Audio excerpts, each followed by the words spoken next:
So we'll hop in. This is Office Hours with Basecamp. Today we have Title IX joining us. Office Hours is like a reverse interview because when people are applying for jobs, there are so many things about a company that you cannot discern just from a job description or sometimes even from the website. So what we do is we hop in with questions that we know people want answered before they spend hours and hours applying for a job, so that they can see if it's the right fit for them, ask questions, and get a lot of those details that they need to understand if it's going to be a good fit for them and if the culture is right and if the perks are right and all of those things. So I will let Allie hop in and let everyone know how the evening will progress, and we'll go from there. Yeah, absolutely. So great to see all of you. And I'm a little sad because this was actually scheduled for around Halloween, and I was really excited about seeing all of you lovely Title IX ladies in your costumes.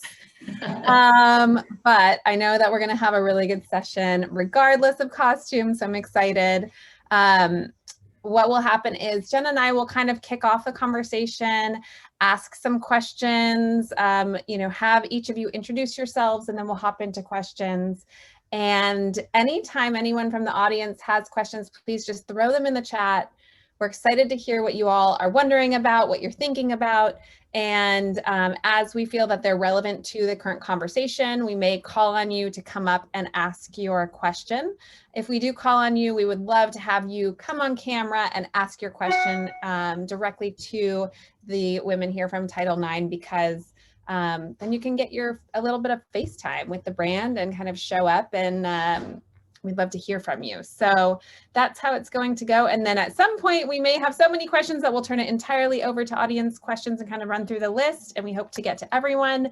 And we'll also continue to ask questions throughout the entire session. So why don't, Michelle, you take it away? Why don't you introduce yourself, tell us who you are, and then go ahead and pass the baton to one of your fellow Title IXers.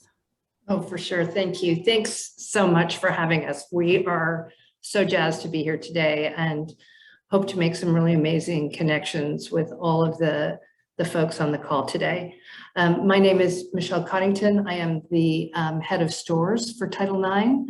And I have been at Title IX for a long time. In this most recent stretch, 7 years, and then 5 years prior to that, I was here for 3 years. So I'm what we call a rebound. I left and came back. And there's a lot of reasons for that, of which we will share later on today. And I will pass the baton to Wendy Rich. Thank you. Yeah. Hello, my name is Wendy Rich, and I came 12 years ago to Title IX, and I stayed. I did not leave. No need to rebound. I'm district manager for them, although I started in the Boise store. I run 13 of our 17 locations. So excited to be on the call today. Thanks for having us. And Carrie. Hi, I'm Carrie Pagel. I am the area manager of the Colorado stores, and I've been with the company for 8 years. Also didn't leave. It's really, really great company to work for. I started as an assistant store manager and now run in the area as well. Val, get it, girl. Hi, everyone. I am Val Rico. I've been with Title IX for 6.5 years. I am the retail ops manager, but I started as a sales associate working 10 hours a week. So it's been an awesome ride. Very cool. And so, Michelle, where are you located right now? And then tell us a little bit about where Title IX is located. Oh, for sure. So we are a Northern California company located in Emeryville, which is tucked right in between Oakland and Berkeley. And so that's where I'm located. We call our home office Doyle. And then we have 17 stores in 10 states around the country. So we have stores in California, in Oregon, in Washington, Utah, Colorado, let's see, Minneapolis, Wisconsin. So we're all over the place, mostly in the West. We don't have any, with the only store east of the Mississippi is Madison, Wisconsin. Fabulous. Awesome. I am just so impressed at how long each of you has been at the company. I think that really in itself speaks a lot to, you know, the company must be doing something right for you to stay as long as you have. So Wendy, tell us a little bit about what makes you proud to work at Title IX? Oh, how many minutes do we have? No. So a few things. Really, you know, Title IX is a team sport, and I love the team I work for. I love the mentors that have, you know, I've met over my 12 years. I love the women that work alongside of me, and I love the women who work, you know, under or with me. And I also just love the brand. I love the product that we make. I love the vendors and other brands that we carry. And I love that I can sort of match up with the value of the company that I work for. I mean, it's pretty awesome to be a part of a company that you really align with the values. And I honestly, I think most importantly, it's the sisterhood, you know, and we get this in so many ways at Title IX. We get it specifically in our retail stores when we connect with a customer who we might just be selling a sports bra to, or a dress to, or a pair of running shorts, and she's running a race that we could have run, or you know, one we've done in the past or one we aspire to do. And we come together and make these awesome connections with our customers, but we also make them with our staff, the new part-timer I hired, or my store manager hired, or the store manager I hired. I mean, it really feels really awesome to be a part of a sisterhood. And that's what I'm most proud, that I've helped build the sisterhood, that I'm part of it. And I love this team. I love this team that I'm on. That's awesome. And I'm sure that like everybody in the company, when you talk about sisterhood, like every person who's there is a member, you know, feels that like part of not only being a part of it, but also helping to build it. Yeah, that's awesome. Yeah. That's so cool. And so you talked a little bit about your customers and kind of, you might just help someone, you know, with a sports bra. Tell us a little bit about who your customers are, obviously at a retail level, and then also is it different in terms of from the headquarter level? Is the customer the same? Yeah. So I'll speak a little bit to the retail customer. I mean, I think she's the same and different. She's multi-generational. She started buying from the company and supporting Missy when she started the company. But guess what? Now her daughter shops with her, or she started shopping with her 5-10 years ago, and she wanted to wear our stuff. And now even her daughter's daughter can't wait to grow up and wear our stuff. So I think, you know, the customer that started with us, she shops in our store, and that's really where she wants to connect. But her daughter sort of shops omni-channel. She clicks on the links in Instagram, and she clicks on the Facebook, and she shops online, and then she also comes in our store and wants that connection. But I think when I thought about this, I thought, you know, we have product for all of them across the board. We want to be relevant to them, and we are doing our best at a merchandise and a product development team to be relevant to this sort of 3 generations of shoppers.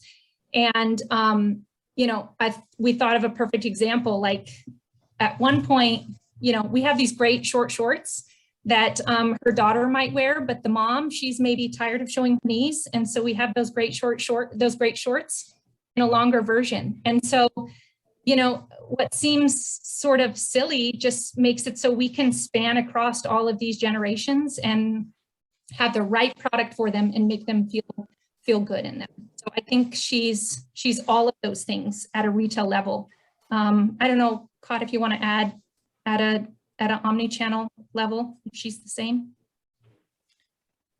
I would just, the only thing I would add is that she is an outdoor athletic woman, and she comes to us because we are one of the few women's brands that encompasses all of that. And she can, you know, look cute at the same time. And so she really is a very outdoor, athletic, you know, tends to be well-educated, tends to be a mom, and she's a cool cat, regardless of what channel she comes out of. And I don't think she is really very different between the channels. I do think our retail customer tends to skew a little older, but you know, that's just based on the fact that I think a lot of older gals prefer to shop in person. Yeah. Okay, that's intriguing. Tell us, Michelle, a little bit about the size of the team. I know that you can speak to your Doyle team.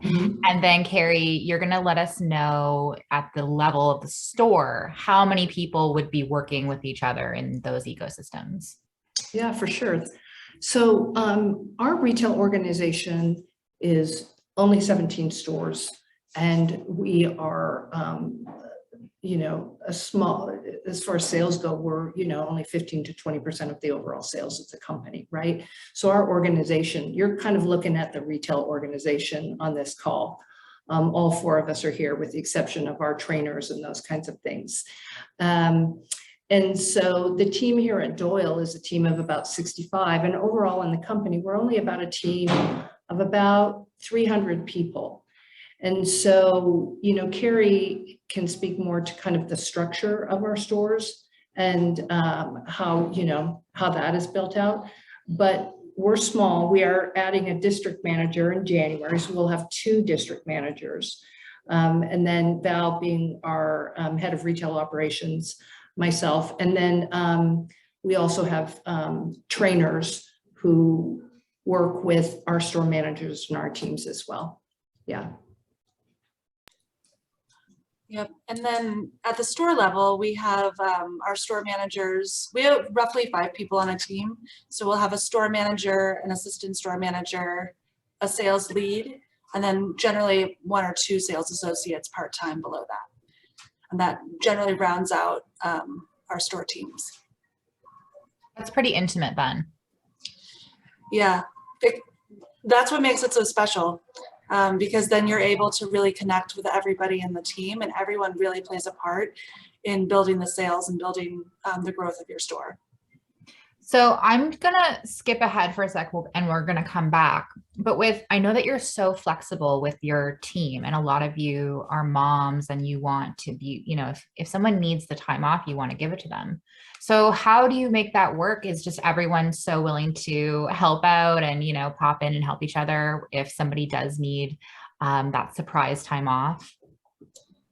I mean, it's really funny that you say that. I literally just had this conversation this afternoon with one of my gals. We were talking about how we all have these other things that happen outside of our stores that we're working on and projects. And she's like, but we all work together to make it happen. Oh yes, you like that? That's nice, right? I'm really in the back room. But no, we all work together as a team to make sure that everyone gets what they need for that work-life balance, because we do believe that it's really, really important. So we have each other's backs, and we know that it's really important. So we just make sure that we make it happen for everybody. Yeah. Does that show up in the form of, you know, X number of vacation days, or like how does that work from like a benefits standpoint? So I'll jump in on that a little bit because one of the things that I want to talk about in terms of the flexibility that you're talking about is that we put our stores in neighborhoods, not malls, with the exception of kind of 1.5 stores. One store is kind of in a half a mall.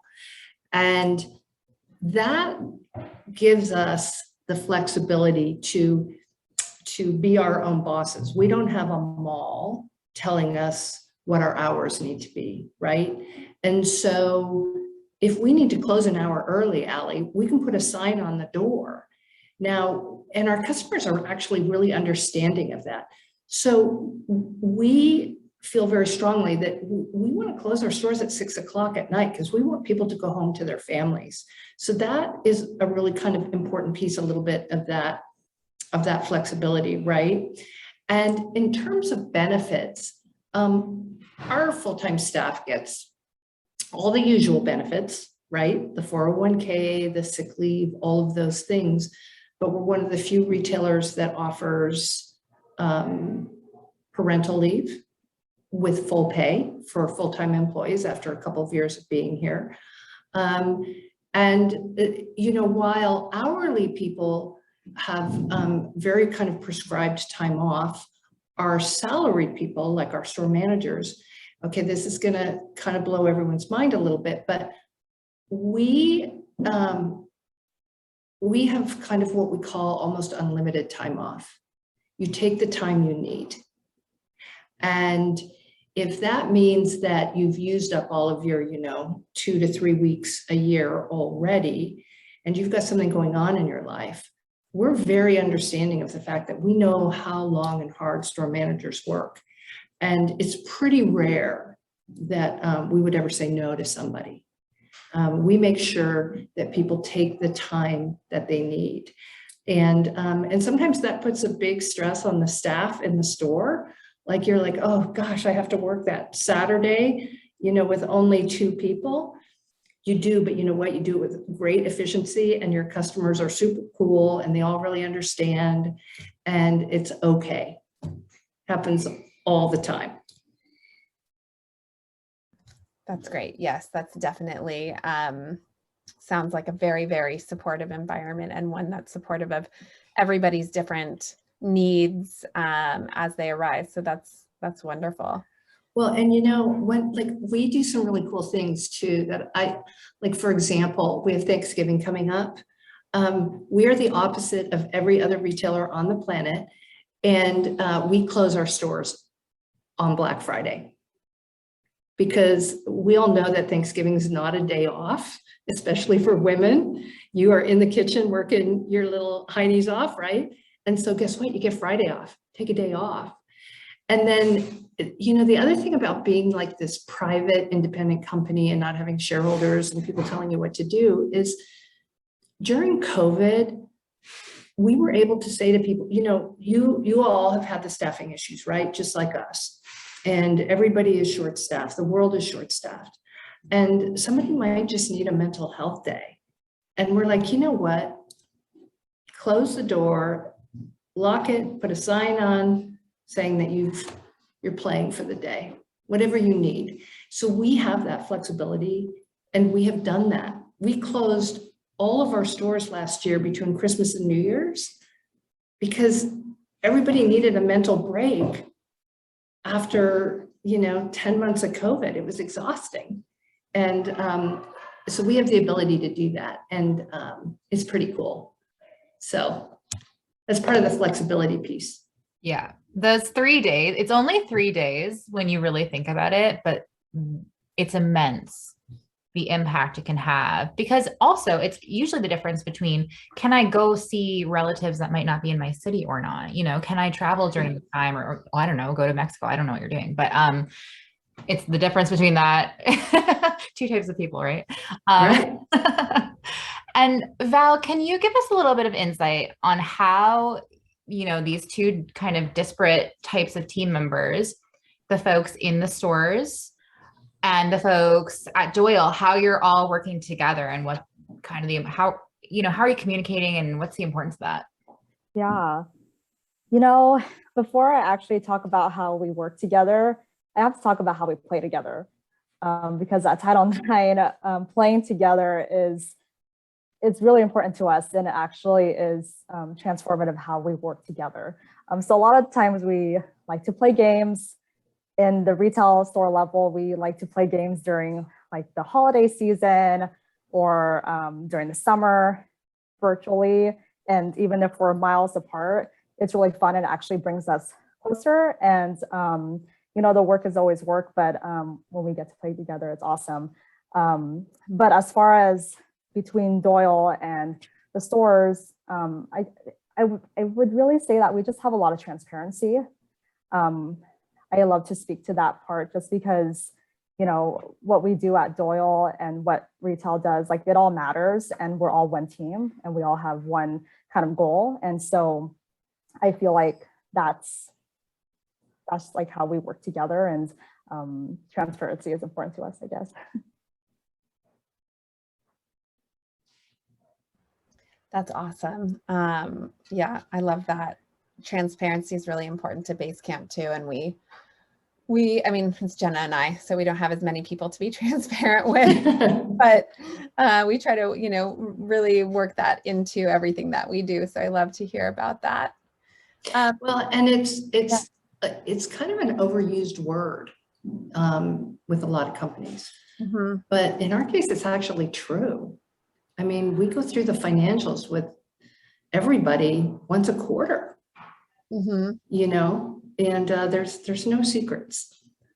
Yeah, that is amazing, especially because, I mean, how many employees are at Title IX as a whole? Somewhere between 275 and 300 right now. Oh, that's it? Yeah. Oh, wow. Okay. I had a vision that it was like much bigger company. So that's interesting. Okay.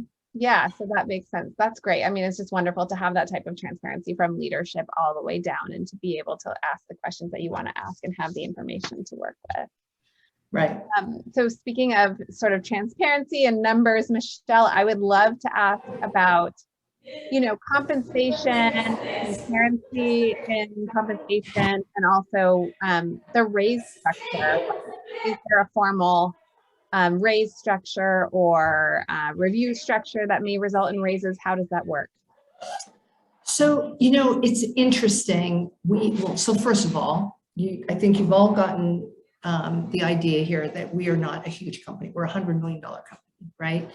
And the volume of our stores, our best stores may be, 1.7 million.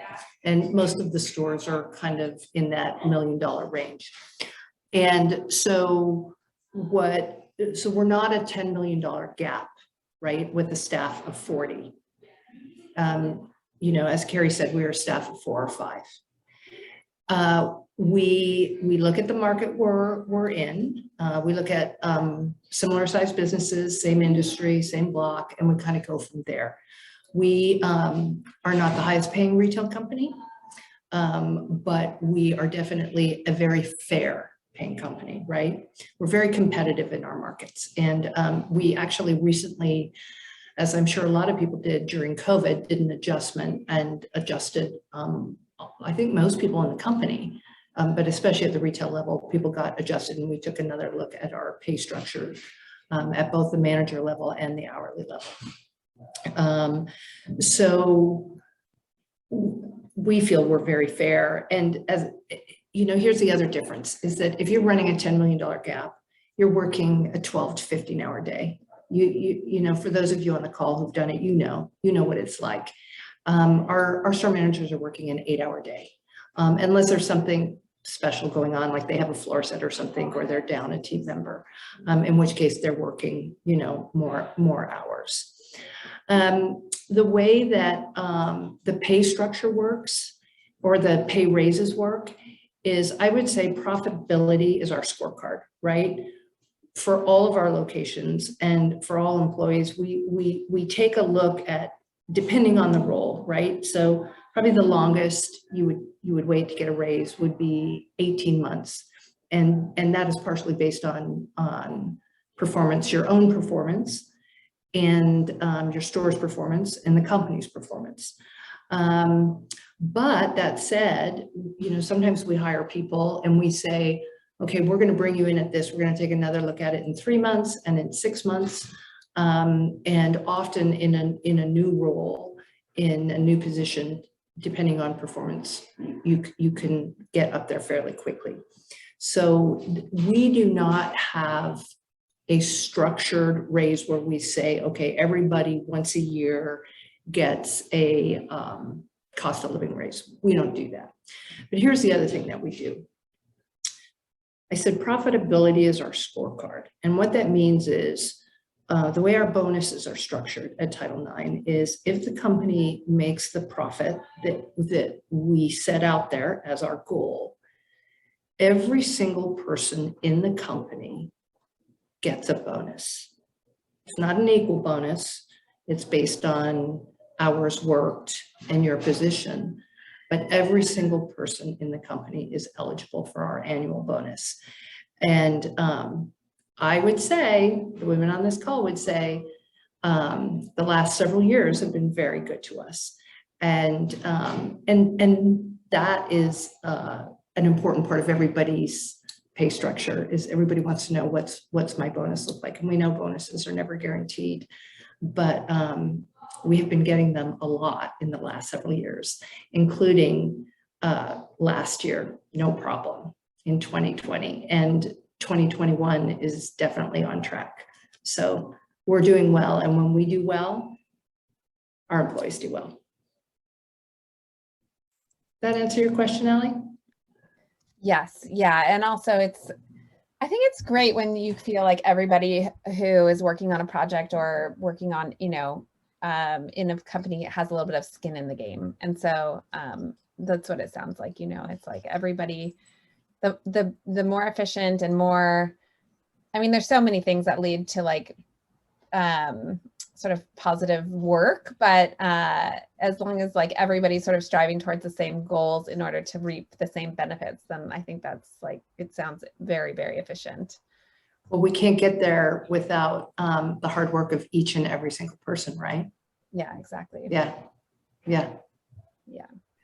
So Liz had a really great question in the comments. I'm going to bring her up to ask, but also just wanted to say that Title IX has been posting in our newsletter with us a ton, and Dawn has been great about putting a salary in there for most of the positions. So if you're interested in a specific position, it probably does have pay associated with it.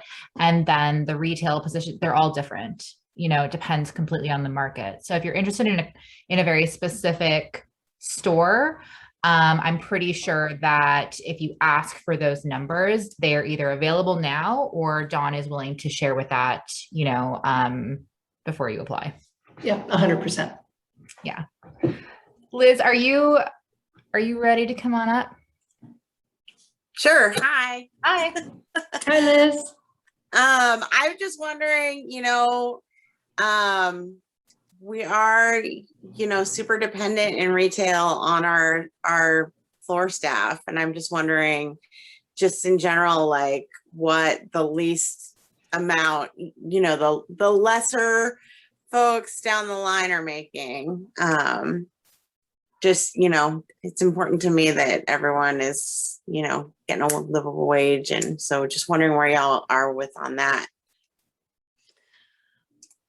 Well, it depends on the market, but I think, and Wendy, correct me if I'm wrong, but I think everybody is at 15 or higher. And then it depends a little bit on the volume, right? So we have, and in the markets, we have assistant managers making as high as 22 and 23 bucks an hour. I would say that the average ASM is making like 18, 19 bucks an hour. Yeah. And then the sales staff, depending on whether or not they're a lead, is somewhere between 15 and 17. Yes, correct. Yeah. Cool. And then on that, how does that stack up? What? How does that stack up? Well, in Portland, it's certainly not a livable wage. Got it.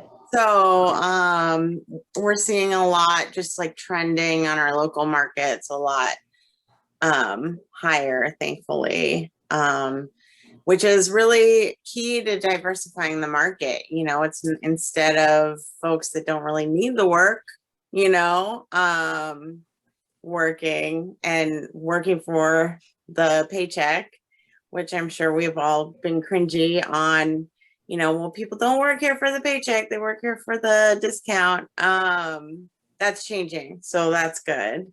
But I was just wondering how many of your sales staff is full-time versus part-time, and where benefits come in for those folks.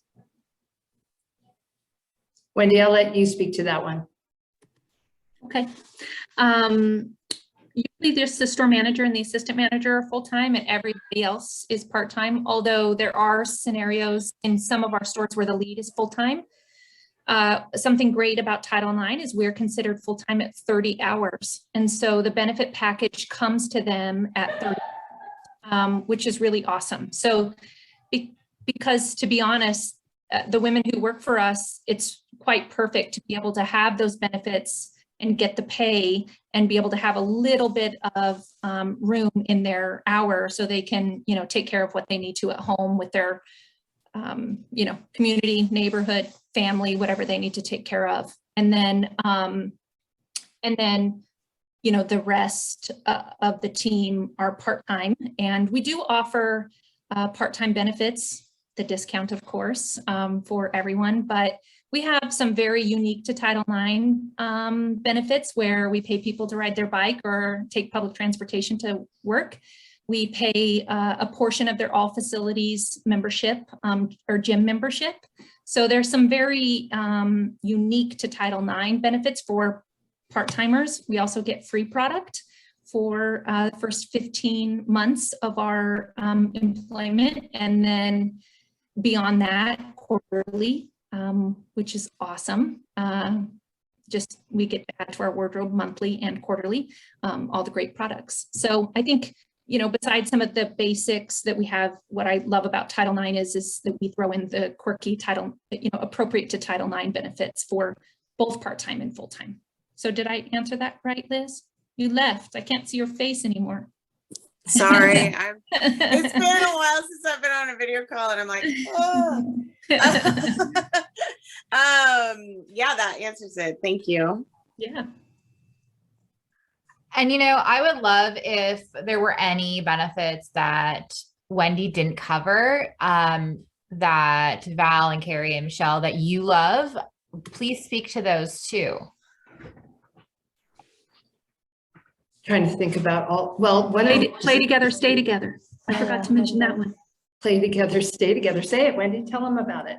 So another great benefit for us is if we decide as a group, either remotely or at Doyle, to play together, meaning run a race together or do an event, Title IX covers a portion of our registration fee and potentially a portion of our travel fee. So and over my 12 years, a part of so many opportunities and events where I got to travel either to be a part of a sports event with the Doyle crew and some people at the distribution center, or to get my retail gals together to play together. And we get to have, you know, they get to help us fund that.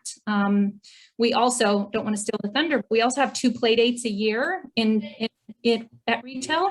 So we pay staff 4 hours.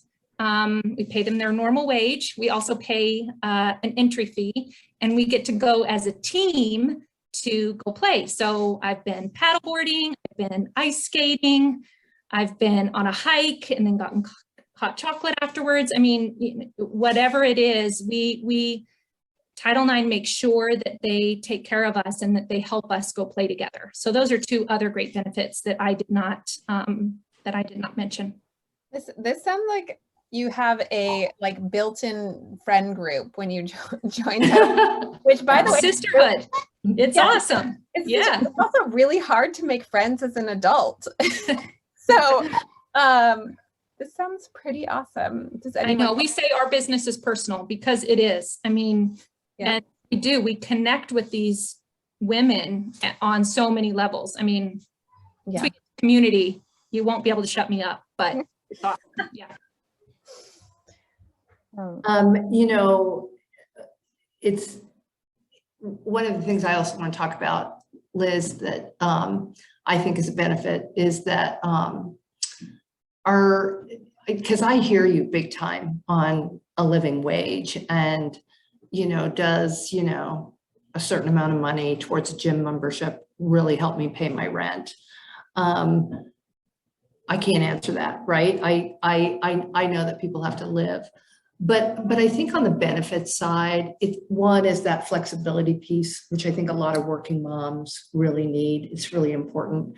But, you know, there's so much paid time off that isn't like part of your like PTO, right? Like while most retailers are open Black Friday, right? And most retailers are open on Easter Sunday and New Year's Day and July 4th.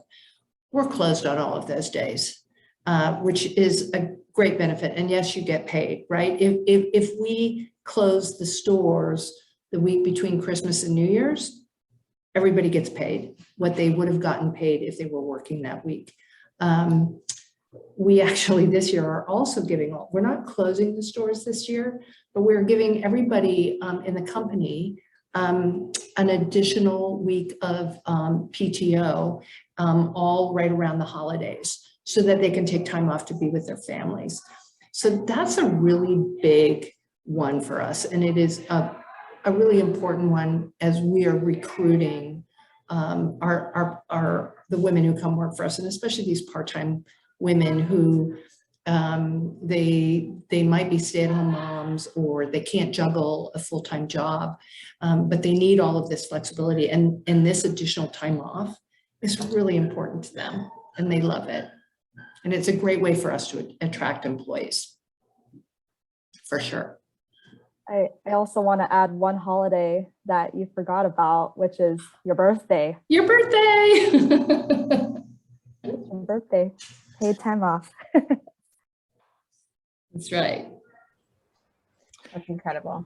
I'm just trying to think if there's anything, I mean, obviously like there's 401k and healthcare and all of those things. But no, I think, and we talked about the parental leave earlier, and there has been instances in the company where people have been able to take paid leave to maybe they're not somebody who has a child, right? So we have this kind of unique point of view where we're saying like, well, we give people parental leave, right?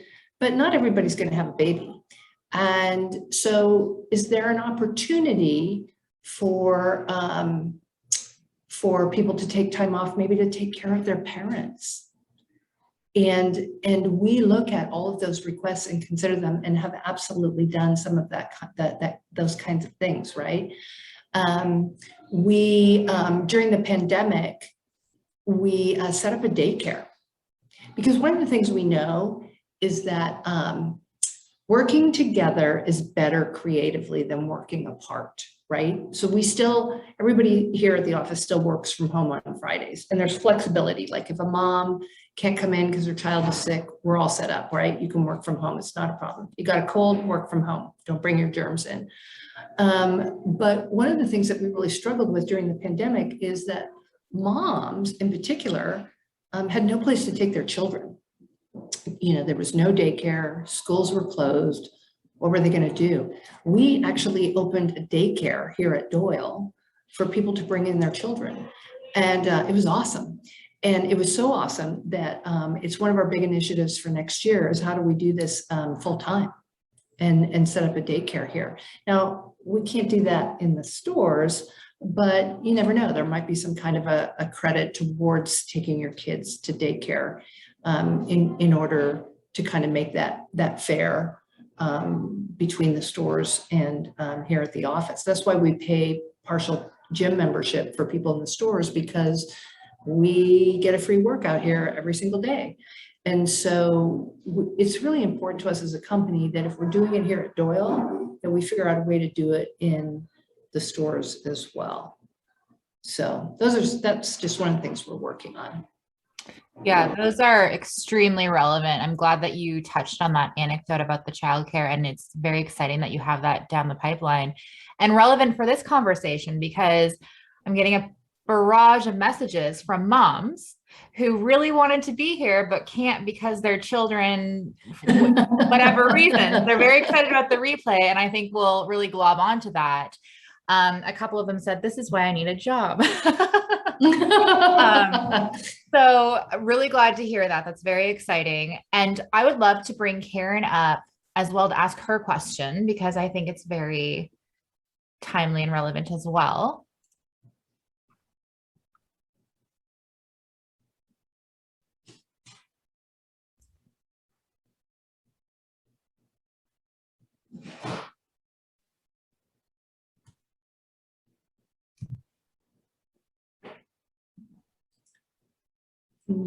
Doesn't show you're on mute, but we can't hear you.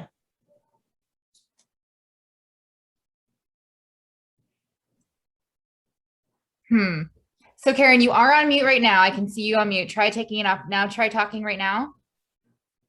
No, darn. Okay. I'm going to read it out for you.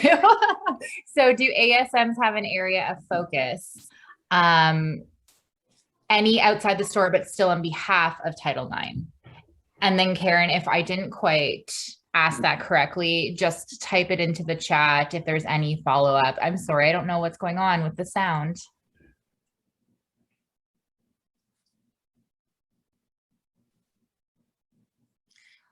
Carrie, you want to take that? Or Yep. Yeah. I wasn't sure where we're going. Okay. yeah. So wait, the question is, what are the roles of, can you repeat the question just so I understand it fully? Yeah, do ASMs have an area of focus, I would say is the core question. Okay, yeah, absolutely. I mean, number one, you want to be a partner to your store manager, right? But specifically, we like to focus on their strengths of what they're really good at. So for example, sales, right? Sales are definitely a point of focus, and building the team up. If they're really good at operations, and like, for example, if I'm not, I'm all about it, girl. You go for it. You can be the operations gal on the team.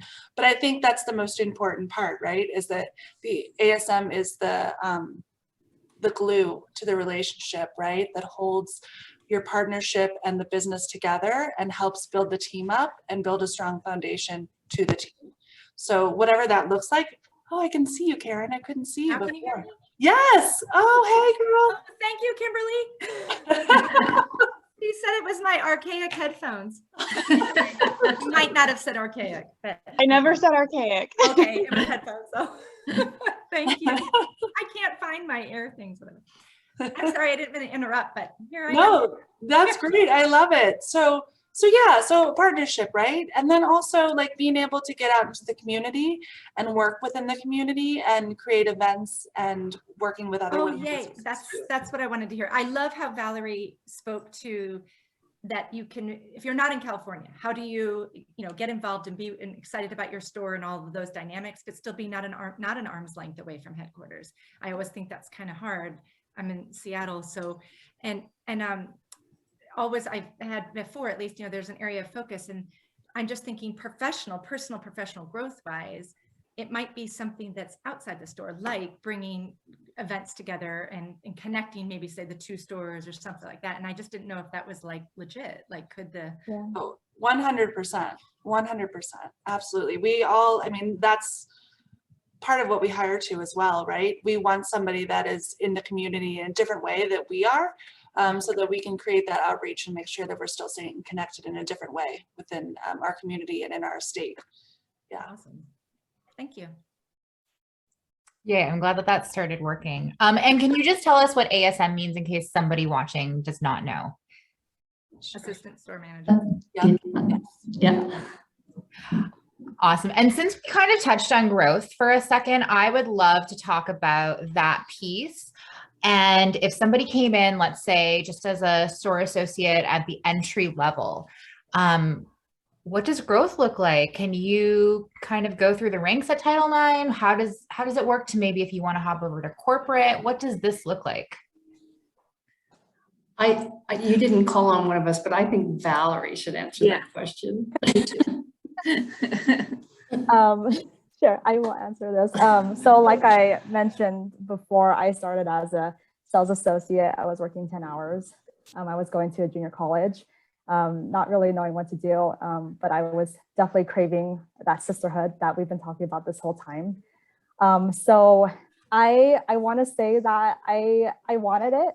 And, at Title IX, I really feel like we hire to potential, and Michelle took a chance on me, and I really put in the effort, and that mentorship was there along the whole way. So I moved from sales associate to assistant manager to store manager, then managing 2 stores, and then retail operations manager is where I am now in my course of my 6 years. So, there is always opportunity to grow. And we've had, assistant store managers move to California and have opportunities in Doyle in different departments, which is awesome. And, something that I've always loved is that if your manager really feels like you can grow and can, you know, thrive in a different role, they're going to tell you about it. And, you know, I really feel like everybody's always looking out for a place where you can grow and where you can thrive and learn more. And we're always going to try to find those avenues. And I'm answering this because I guess I'm an example of that. No, that's phenomenal. And it's amazing that your upline really looks out for those opportunities too. But what is the role of somebody saying like, I want to do this? Will you, if they voice the growth that they'd like to see, are you going to help them? Oh, absolutely. And I think too, like we are so vocal about like checking in about, you know, what do you feel really good about? What are things that we can help support you and grow in?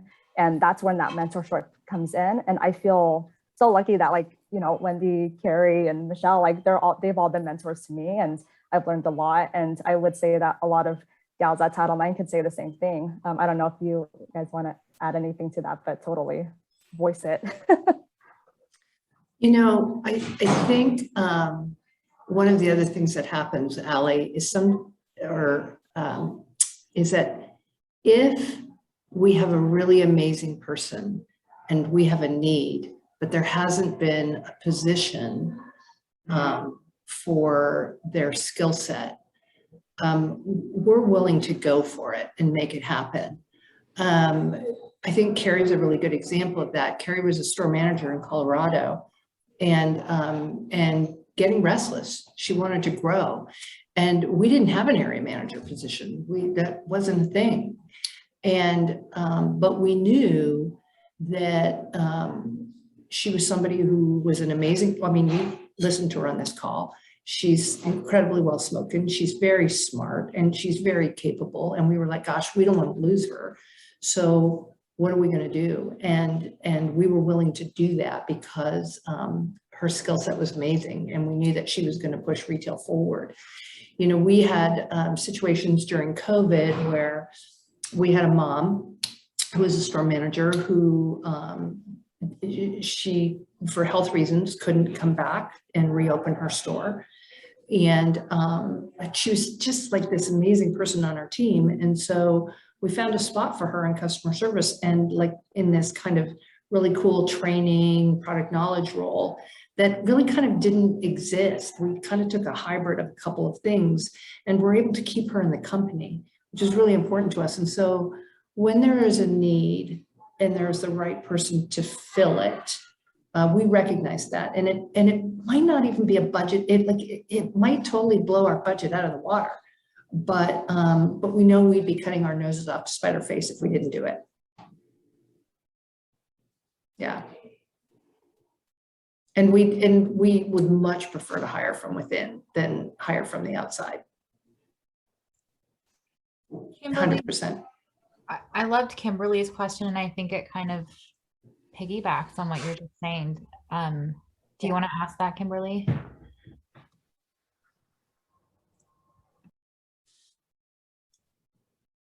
Sure. I can probably turn on. I'm using my phone because my computer wasn't working for some reason. So let me see if I can turn this on. I don't know. Can you see me? Yeah, perfect. I was just curious to know, I live almost down this, like a stone's throw from Title IX, and I'm a big shopper there, and I recently went in and talked to the store manager just to see, you know, like what they might have available as far as like hours just to like work there. I'm sort of in between things. And so she recommended to me the podcast that Missy Park did, the podcast on NPR, which I absolutely loved.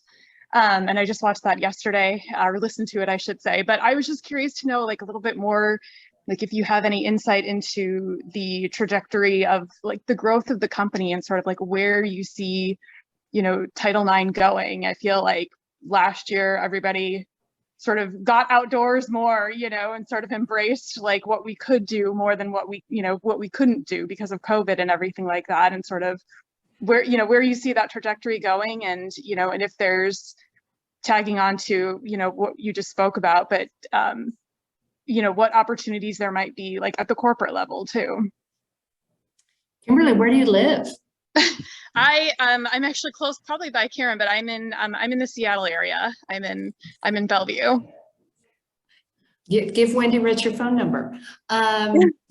So Title IX literally has had 2 of the best years that we've ever had. And we have, gosh, I don't know how much time we have, but let me just say, we are growing by leaps and bounds.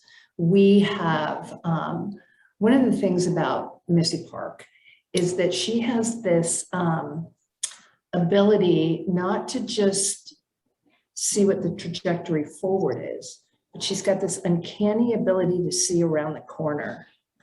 And she very early on, so we started in 1989, she very early on understood that we had to be an internet company and not just a catalog company.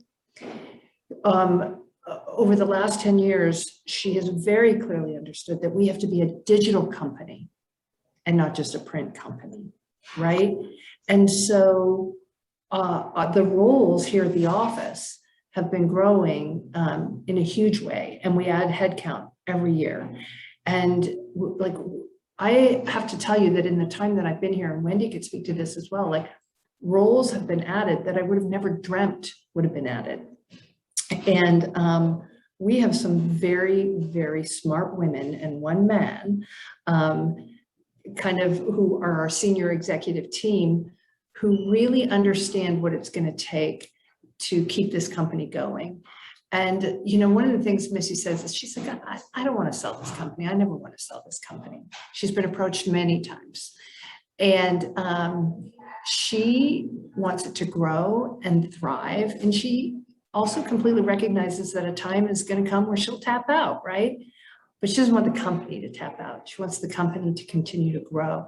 And we also know that we have to have, and we do have these, okay, this is kind of a weird thing. So Missy's super humble, right? She doesn't like to talk about herself. She doesn't like to put herself out there. She's just like this really humble person.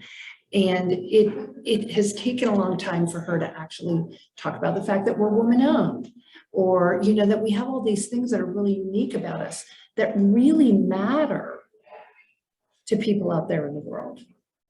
Right? I mean, she didn't want to be the company was like that, you know, always wanted to talk about, oh, you know, all of our packaging is recycled. Look at us, aren't we special?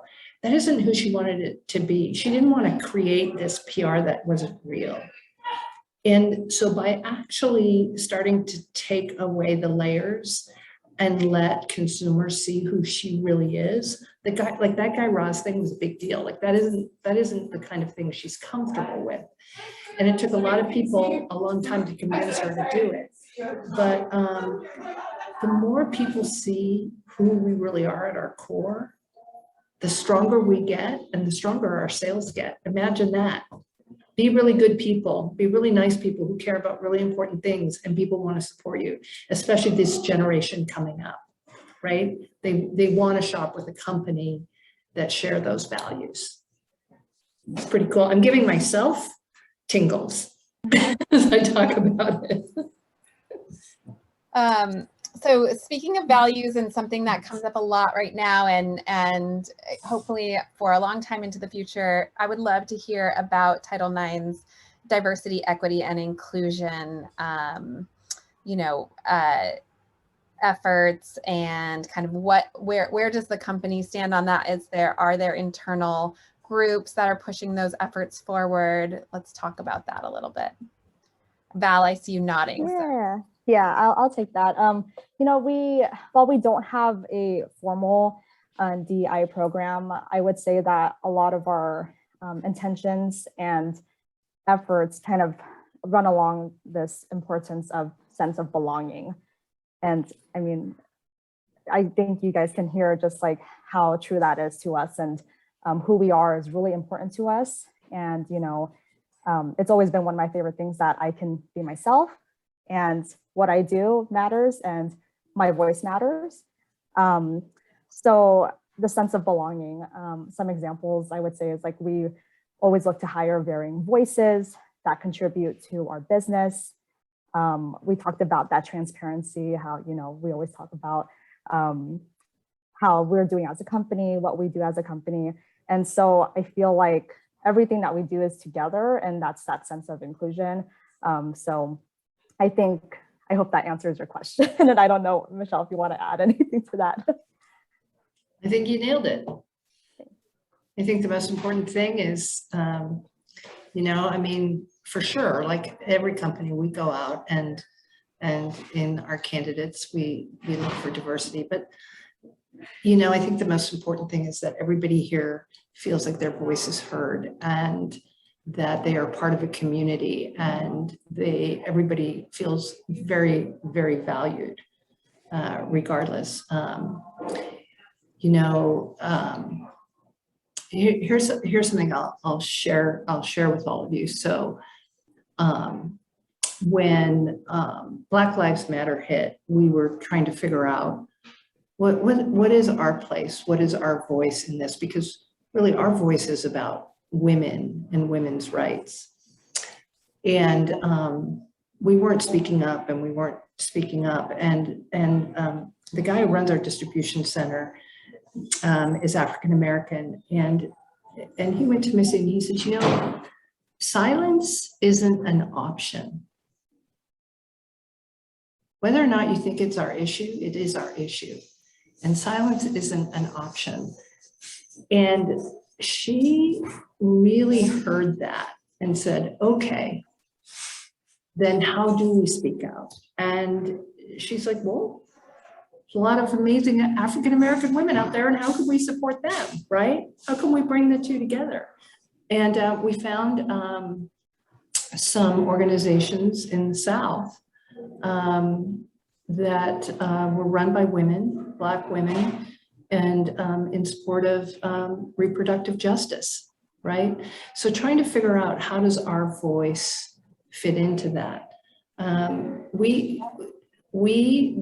During that entire time, Asian Hate, we would have these all company meetings where everybody would come together, and it was always a very safe place. And people were very comfortable speaking up. And those are some of the most powerful meetings I've ever been to. And, people are heard and they are listened to. It's pretty cool. If I could just add one more thing too, I think in terms of playing together, we have almost 300 people on our team of all skills and different abilities, and we still play together, and they participate. And so you can imagine, on the scale, these complete athletes that can do unbelievable things in their sleep, and then people that maybe have never played outdoors in their life. And everybody is included in this really great event that we have every year called the Olympics. Everybody, we shut down everything. That includes retail and the distribution center and Doyle, and we play games together, and of all different abilities, all different, across the whole scale, we play together and everybody participates. And, and I think that's really important to us too, is just making sure that everybody has a place to play, and everybody feels included and gets to be a part of that fun. It's really awesome. Yeah, it's good that you called out that, diversity, race is a large part of diversity, but there's also age, there is neurodiversity, there is size, there is gender. Actually, Title IX is not gender diverse in a way that I think is wonderful personally, but it's true. There's about 90% women that work on your team. So I think that's a very unique and interesting fact. And so, yeah, I just think that it's to know kind of these other pieces of diversity on your team, and to have, a welcome space for everyone is a massive piece. And, Lauren, I would love to bring you up. This is a little bit of a divergence from this topic. However, I think it's just as important. And Lauren just introduced herself in our group, so we know a little bit more about her now. So I'm excited to hear from her. All right. Hi, everyone. My name is Lauren, and I am a photographer for the outdoor industry. And as I saw on your recent blog, that it was like, I think it said 1 in 10 photographers of the outdoor industry are women, which is a big deal, especially because there's so much to be said about having a female behind the lens, behind the writing, all that kind of stuff to advertise to women. Like, and not even just on the advertising front, but to hear those voices, to put those voices out there. And I really, one of my biggest goals in my freelancing career is to work with, oh, sorry, I just saw the cute baby. To work with companies that like have the values that I do. Like, I would never want to work with, I don't know, a company that doesn't share those same values. Like, that's a big thing for me, and Title IX like checks a lot of those boxes. So how do I get plugged into something like that?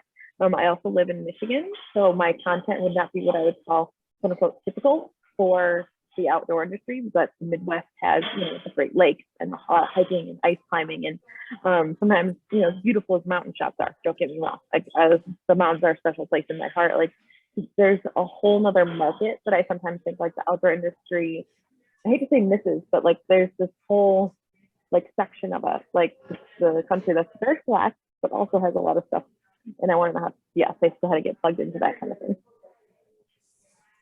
I think at some point, Jenna and Allie, we're going to share our contact information, right? And so what we'll do is get connected and make some introductions for you.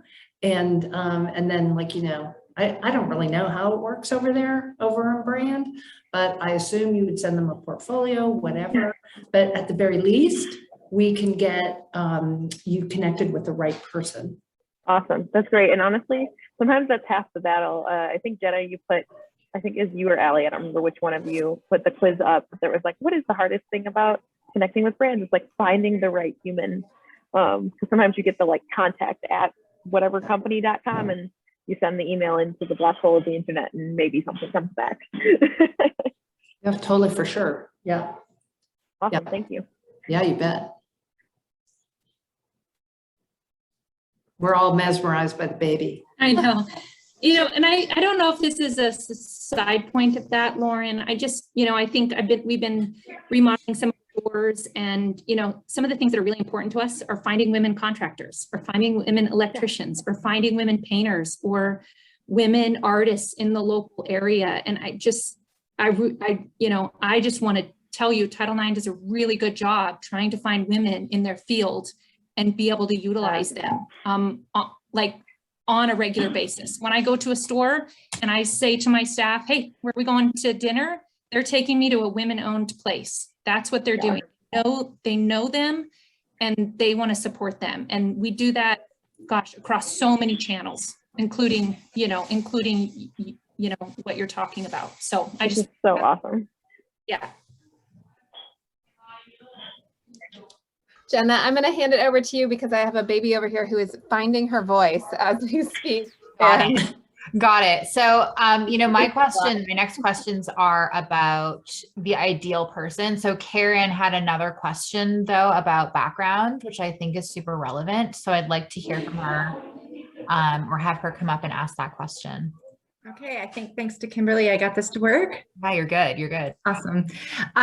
So Lauren, I'm so glad you stepped in and mentioned that type of thing, because now to kind of go to the, hey, we're job hunting and how does that work? And how do I meet the criteria on the computer? And maybe my, sabbatical's been lengthy and, that type of thing. So one of my questions is I'm always just interested in, as I piece together my different experiences and also what is needed by the firm, I'm trying to figure out how do I blend those? Like, what does that sound like to people? And so I was interested early on when we were just talking about various people's positions and how they grew. There was this talk about the job of trainer, maybe that kind of goes around or whatever. And, that can mean lots of things. And sometimes I'm curious, what's the background people are looking for, or where do I need to start to obtain that background so that that's my next move, that type of thing. I'm specifically interested in that trainer, that talk of what that might be. Wendy, Val, Carrie, either of you want to take this? I mean, I can speak to it since I did it. So You're my person. Yeah, girl. Yes, I love it. So, I mean, for me, in my experience, I was a store manager, and as Cod mentioned earlier, looking to grow. And they gave me this opportunity to take my skill set and show it to other people and teach other people what we do here in our stores. So that's how and that is specifically usually how it works for our trainers. They are store managers that are leveling up and growing in their roles, and training new hires as well. So it is. And is that training like product knowledge, sales, how to involve in community? I mean, it kind of runs the whole gamut of how do I bring my store, how do I open my doors? How do I get that out? Yeah, absolutely. I think it's, you know, the tools that you need in order to be successful, and then we just let you run with it and do what you do best.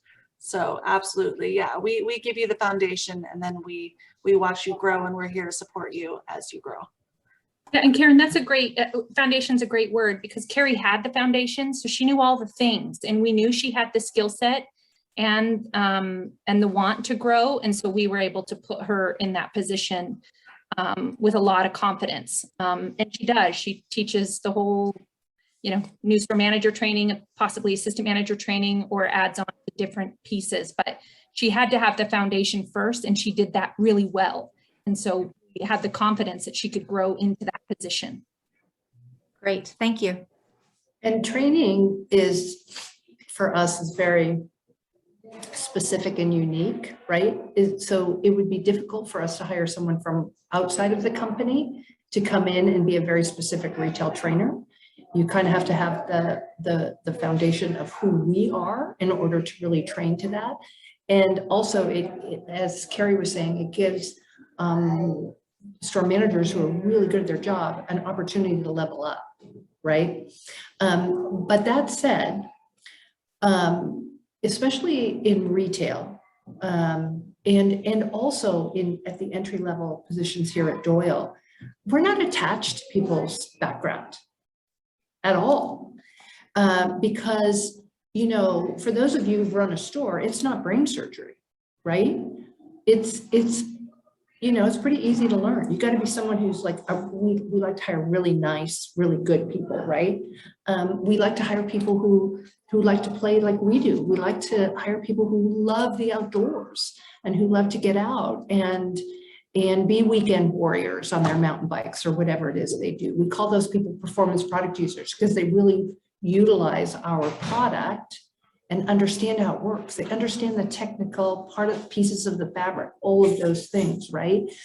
And so we have hired, you know, store managers that have never run a store. And we have promoted somebody who maybe was a key holder at another company into running a store. We hire for potential.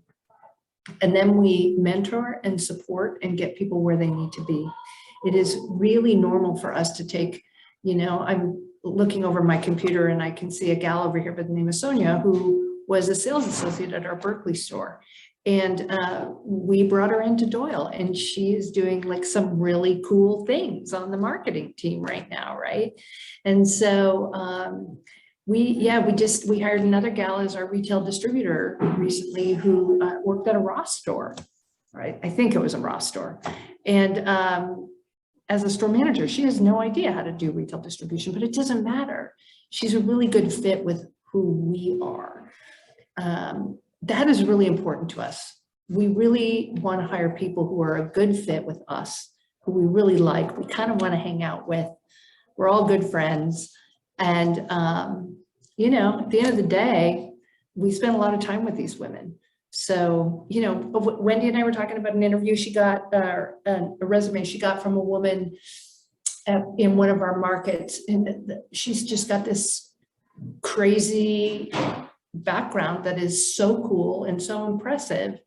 And we're like, it's kind of cool. She wants to come work with us, you know, and can we make that happen? And so we have that kind of stuff happen all the time. Yeah. Very cool. And I will also say, I don't think I've ever been qualified to do any of the jobs I've ever had. People It's true. And thank goodness for Google. But people just took a chance on me because they knew that I could figure it out. And I think that's really great. So I appreciate that. And Liz had a question about DEI stats. And what we're going to do is ask Dawn if she has those, because I don't think anyone in this room is going to have stats on diversity, but that's something that we could solicit and make available.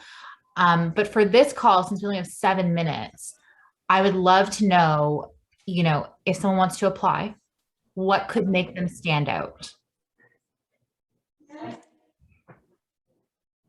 I'm looking at you gals. Val, why don't you take that one? Yeah. Gosh, I mean, I think actually, Michelle, you covered a lot of it. When our DNA is your DNA, that's what makes you stand out. Do not be surprised if we take you out on a walk or a hike for your interview. That's what we like to do. We talk and we get to know you. And so if you're down with that, that's going to make you stand out for sure. But I mean, again, like, you all love the outdoors. We love it too. And it's a lot of who we are and really drives what we do. And having that effort and that heart and the compassion, those are the things that you can't teach. And we can see and get to know you a lot just from taking you on a walk or doing a workout with you. Yeah, we'd rather be short-staffed than hire a warm body. Yeah. So is that sort of, if somebody's like, I don't have this experience, is this going to your website and saying, well, these are my values too, and then talking about those in the cover letter? Is that the best way to show things like that? Yeah, I was just going to say, a cover letter, we ask for a cover letter and we get them about 25% of the time, and they make a big difference. We want to hear your sports story. We want to hear a story where sports were, made a difference in your life, and those emails and cover letters make a big difference. I know, Carrie's been known to push an application back and say, need a cover letter. So I think cover letters are a big deal, and to tell us your story so we can match it up, and to be honest, just to make sure you're authentic and you're gonna fit with us, because we like cup stack with you and take you for a walk on your first interview. It's you have to be able to have fun right away.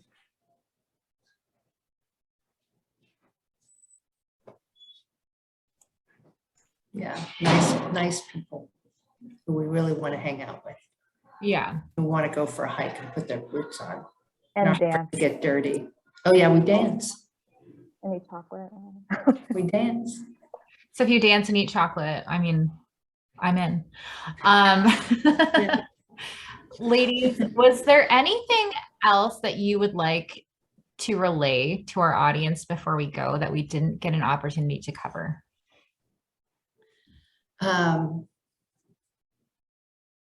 Gosh, come work for us. We would love to hang out. I mean, we are the retail team. Other than our store managers, we are the team, and what you see is what you get. And we do have a lot of longevity here. We haven't been immune to the great resignation. People are exhausted from the last 20 months. So we do have one store manager position available in Eugene, but we have room in all of our stores for people. And we welcome anybody who shares our values to come and hang out with us. And so we would love to hear from you. And Jenna, I don't know, are you going to send our information out to people? You can maybe share our emails. Yes, we would love to do that. Yeah, absolutely. And Liz, when you get that contact information, if you want to reach out to Wendy, she will tell you all about it. Cool, thanks. Yeah, you bet. You bet. So thanks, Lauren. You just popped that up. What we do after each office hours is we send out an email to our list because about 500 people registered and want the replay of this. So we'll get you the replay and we'll send the contact information via that email. So watch out for that. If for whatever reason that email doesn't come through, you know where to find me. So you can reach me by DM, by not text probably, but by email, and we'll make sure that we do connect those dots for you. Awesome. Yeah, this is really, really, really great, Jenna. I think I'm going to be starting to sign up for your office hours. It's Really great, very fun terrific. each time. Yeah, I learn a lot about a very new industry each time. And, you know, I think it happened here too. The questions from our audience are always incredibly enriching. So Yes. Yeah. And those tingles you were talking about, Michelle, it happens every time. I don't know what it is, but there's something about this forum that makes it like it's the intimacy, I think. So Yeah, it's pretty special. Thank you so much for having us. This is really you. cool. It's the best hour and a half I've spent in a very long time. Oh, thank you, everyone. Thanks so much for coming. Thanks.